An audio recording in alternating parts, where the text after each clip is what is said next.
मलाला यूसुफजई ने कहा था कि one pen one book can change the world, कि एक पुस्तक और एक पेन इस पूरे विश्व को बदल सकती है और शिक्षा ही वो औजार है जिससे इस पूरी दुनिया को बदला जा सकता है। मेरे साथ फिलहाल कृष्ण कुमार जी मौजूद हैं, रामगढ़ पांडवा में सरकारी टीचर के तौर पर काम करते हैं और इनकी उपलब्धि ये है कि इन्होंने अब तक 2250 कोर्स कंप्लीट कर लिए हैं। तो ये अनोखा रिकॉर्ड इनके नाम है और 2250 कोर्स इस शिक्षा के तमाम इर्द गिर्द क्षेत्रों के आसपास किए गए हैं। और क्या कुछ कहना चाहते हैं और समाज के नाम अपना क्या आउटपुट देना चाहते हैं, क्योंकि शिक्षा तो ले ली लेकिन उसका बेनिफिट तभी है अगर वो समाज के कुछ काम आए और वो योग्य व्यक्ति समाज को कुछ उसका आउटपुट दे। तो मेरे साथ कृष्ण कुमार जी हैं, बहुत बहुत शुक्रिया जी, आपने अपना कीमती टाइम हमारे लिए निकाला। धन्यवाद आपका जी जी। तो अभी जो 2250 कोर्स आपने किए हैं, किस किस क्षेत्र में आपके द्वारा किए गए हैं? ये 2250 कोर्स भारत सरकार की नई शिक्षा नीति नेशनल एजुकेशन पॉलिसी 2020 के तहत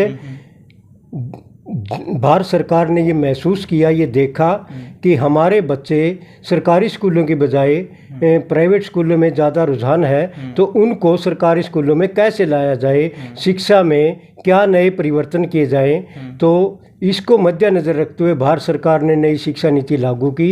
इस नीति को लागू करने के लिए भारत सरकार ने देखा कि सबसे पहले हमारे सारे टीचर्स को प्रशिक्षित किया जाए। भारत सरकार ने पहले चरण में लगभग 42 लाख टीचरों को प्रशिक्षित करने का लक्ष्य निर्धारित किया और ये कोर्स 3 स्टेज में करवाए गए, जो कि हर टीचर के लिए मैंडेटरी थे। पहली स्टेज में कक्षा 1 से 8 के लिए 25 लाख टीचर्स को टारगेट इन्होंने किया।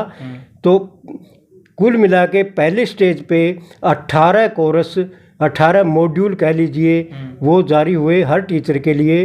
तो मैंने अपने हरियाणा राज्य के 18 करने के बाद तो मैंने वैसे ही दूसरे स्टेट का 1-2 किया, सर्टिफिकेट मिला, मुझे बड़ा अच्छा लगा, तो मेरा रुझान बढ़ता गया। मैं धीरे धीरे भारत के सभी राज्यों के ये सर्टिफिकेट ये कोर्स मैंने किए, हिंदी में भी किए, इंग्लिश में भी किए।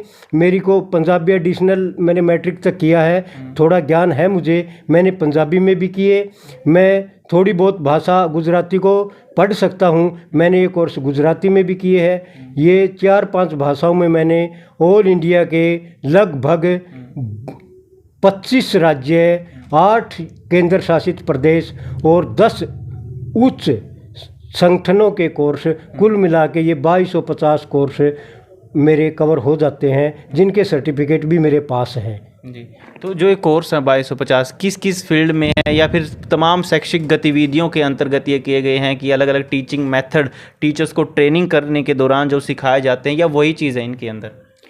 ये कोर्स वैसे तो एजुकेशन के ही संबंधित है, लेकिन जो नई शिक्षा नीति है इसमें नया क्या है, इसको क्लास में इम्प्लीमेंट कैसे करना है जिससे गुणवत्तापूर्वक शिक्षा बच्चों को दी जा सके।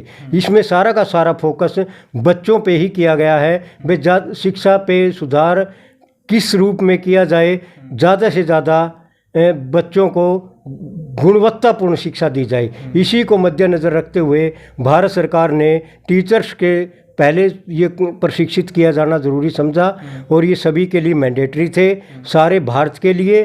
और हम यहाँ से प्रशिक्षण लेके इन कोर्सों से कक्षा में हमने जब इन पे नए प्रयोग करके देखे तो बहुत ही सकारात्मक रिजल्ट आए हैं। बच्चों की सीखने की प्रक्रिया जो है, सीखने में भी बच्चों अच्छा योगदान रहा है। अच्छा, तो मतलब इम्प्लीमेंट करके भी देखे हैं आपने। अभी देखो, बतौर शिक्षक आप काम कर रहे हैं, आपने भी देखा होगा कि सरकारी स्कूलों का क्या हाल है, बच्चे किस एडमिशन की जो प्रोसेस है वो किस तरह की है, क्योंकि ज़्यादातर जो रुझान है अभी प्राइवेट टीचर्स की ओर हैं। तो इस तरीके से जो सरकार ने ये कोर्स अप्लाई किए हैं, तो किस तरह से बेनिफिशियरी रहेंगे ताकि सरकारी स्कूलों में बच्चों की संख्या ज़्यादा से ज़्यादा बढ़े? जहाँ तक मेरा मानना है, मैंने ये कोर्स किए हैं, एक कोर्स को लगभग मैंने 30 से 40 बार भी किया है, क्योंकि कोर्स सारे सेम थे। राज्य, यूनियन, केंद्र शासित प्रदेश और संगठन, इनको मिला के ये कोर्स इतने बन जाते हैं। एक्चुअल में ये कोर्स ये 18 प्राइमरी के थे, यदि इंग्लिश के करें तो उनमें 36 हो जाते हैं, और ये सेकेंडरी लेवल पे 13 कोर्स थे, इंग्लिश मिलाए तो 26 हो जाते हैं, और FLN के 12, यदि इंग्लिश के डबल करें तो 24 हो जाते हैं। लेकिन एक कोर्स को मैंने 30 से 40 दफ़ा बार किया है। उसमें मैंने पाया है कि यदि इन कोर्स को सारे टीचर समझ के और ये क्लास में इम्प्लीमेंट करें तो प्राइवेट स्कूल कहीं भी नहीं ठहरेंगे। मतलब ऐसा मेरा मानना है। ऐसा मतलब कि आपका मानने के पीछे वजह क्या है, कारण क्या है? इसमें जो भारत सरकार के कोर्स नए हैं, इनमें बिल्कुल फोकस किया गया है नई तकनीक पे। कक्षा में भिन्न भिन्न तरह के बच्चे होते हैं। जैसे पहला ही हमारा कोर्स आता है पाठ्यचर्या एवं समावेशी कक्षा।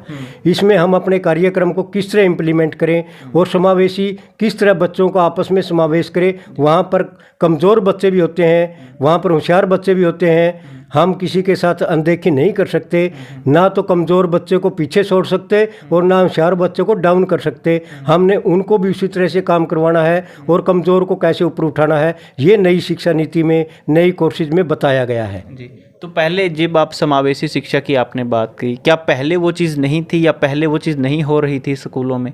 बिल्कुल होती थी, लेकिन इसको नए तरीके से बताया गया है और हमारे पास साधन भी है। जैसे हमारे एक खिलौना आधारित शिक्षा, खिलौना आधारित, सरकार का मानना, उस कमेटी का मानना भी यही है। यदि हम एक ए फॉर एप्पल जैसे किसी बच्चे को सिखाना है, एप्पल का मॉड्यूल लेके जाएंगे तो बच्चा एप्पल को देखते ही एप्पल बोलेगा, भले ही वह सेब को पढ़ने में थोड़ा टाइम लगा दे। तो ये चीज़ नई आई है खिलौना आधारित। मैं मानता हूँ ये इसमें बहुत ही सुधार होगा और ये बहुत फ़ायदेमंद होगी। बिल्कुल, थोड़ी जिज्ञासा के लिए हम आ रहे हैं क्योंकि हम भी जानने के इच्छुक हैं। जिस तरह आपने खिलौना आधारित प्रणाली का जिक्र किया, कुछ और भी अगर तकनीकें जोड़ी गई हों एजुकेशन पॉलिसी के तहत? बिल्कुल, इसमें एक ICT का प्रयोग, ICT का भी चैप्टर आता है। ICT means information communication technology. बिल्कुल सर। जैसे हमारे हम यदि बात करें, मैं अपने टाइम की बात करूं तो हमारे टाइम में तो रेडियो होता था और उसको चलाने पे भी पाबंदी होती थी, घर वाले वो भी नहीं चलाने देते थे। आजकल जो इन्फॉर्मेशन टेक्नोलॉजी है उससे शिक्षा में बहुत बढ़ावा मिलता है, मेरा ऐसा मानना है। मेरा अपना बच्चा है, वो 5वीं क्लास का बच्चा है और वो मेरा फ़ोन ज़बरदस्ती लेके, और जब वो वहाँ पर YouTube पे जाता है तो ऐसी ऐसी बातें वो मेरे से पूछता है कि मेरे को चक्कर आने लग जाते हैं। वो पूछता है, पापा अंतरिक्ष में सबसे पहले कौन गया था? तो उसने कहीं उस कुतिया को पढ़ लिया होगा, रूस के गए थे, तो उसने एक दिन पूछा उसका नाम क्या था। ये इंफॉर्मेशन टेक्नोलॉजी का ही कमाल है। तो कई जब ICT का जिक्र आता है, सूचना और संचार प्रौद्योगिकी का, तो कुछ लिमिटेशंस भी, जैसे अभी बच्चों को टैबलेट्स वगैरह बांटे गए थे तो कई तरह की चीज़ें भी सुनने में आई थी कि बच्चे इनका गलत प्रयोग कर रहे हैं। तो कुछ बाउंडेशन हो इन चीज़ों को लेकर, लिमिटेशंस भी हो, कुछ बाधाएं, बैरियर्स तय किए गए हों ताकि बच्चा उस चीज़ का गलत प्रयोग करने से बचे, कुछ ऐसा भी है? जो आपने बात कही, मैंने ये सिर्फ मीडिया के माध्यम से पता लगा है, लेकिन इस पर तुरंत इम्प्लीमेंट कर दिया, इस पे एक्शन लिया गया है। उसके अंदर एक सॉफ्टवेयर डाला गया है जिससे केवल शिक्षा वाली ही ऐप चलेंगी, बाकी ऐप नहीं चलेंगी। जी, कुछ और बताइए, जिन जो कोर्स आपने किए हैं वो समाज के लिए, और आप तो एक शिक्षक हैं, बच्चों के लिए कैसे लाभदायक और ज़्यादा हो सकते हैं? बिल्कुल, इसमें जैसे ये शुरू तो पहले ही हो चुका था। हमारे स्कूलों में जो बच्चे पढ़ते हैं उनके पेरेंट्स SMC मेंबर के रूप में उनकी कमेटी बनाई जाती है। हम समय समय, नई शिक्षा नीति में बताया गया है कि अपने स्कूल की विजिट कीजिए और जो भी रिपोर्ट कार्ड है साथ के साथ भेजिए। पहले परीक्षाएं साल के अंत में होती थी, अब सेट के नाम से भी परीक्षाएं हमारी होती है, मासिक परीक्षाएं भी होती है। हम उनका मूल्यांकन करते हैं साथ के साथ और उनके पेरेंट्स को बताते हैं, और पेरेंट्स का सहयोग बहुत ज़रूरी है और उसके सहयोग के बिना ये हमारा मिशन अधूरा है। बिल्कुल, जिन कोर्सेज़ का आपने जिक्र किया और अभी आप उनको अप्लाई भी कर रहे हैं, क्या आउटपुट मिल रहा है बच्चों पर, किस तरह का असर देखने को मिल रहा है? मैं देख रहा हूँ, यदि सभी टीचर मेरी तरह मेरी क्लास का रिजल्ट बहुत बढ़िया है, बच्चे दिलचस्पी ले रहे हैं। और जब मैं यदि किसी दिन कोई मॉडल वाला काम ना कराऊँ तो बच्चे तुरंत बोलते हैं, सर वो हमें करवाइए। जैसे पीछे एक संपर्क फाउंडेशन की तरफ से हमें ट्रांजिस्टर मिला था, उसके अंदर पोएम भी है, उसके अंदर ये अल्फ़ाबेट्स भी है, रीम वाले वर्ड भी है, और वो बच्चे खुशी खुशी बोलते हैं। बड़ा आनंद लेते हैं और साथ के साथ पढ़ते भी हैं। बिल्कुल बिल्कुल। तो बच्चों पर मतलब पॉजिटिव आउटपुट है इस चीज़ का। बिल्कुल बिल्कुल, मैं मानता हूँ बिल्कुल पॉजिटिव आउटपुट है। तो मेरे साथ कृष्ण कुमार जी थे और इनके 2250 कोर्स बच्चों के काम आ रहे हैं और तमाम जो नई नई तकनीकें जोड़ी गई हैं नई शिक्षा नीति के तहत उनका भी इन्होंने जिक्र किया। तो उम्मीद करते हैं कि इनकी शिक्षा समाज के काम आएगी, बच्चों के काम आएगी, क्योंकि तभी बेनिफिट है इन चीज़ों का, एजुकेशनल वैल्यूज़ का, और एक शैक्षिक गुणवत्ता तो हर एक बच्चे को प्रोवाइड होनी ही चाहिए। फिलहाल कैथल बैग न्यूज़ के साथ मैं अजय।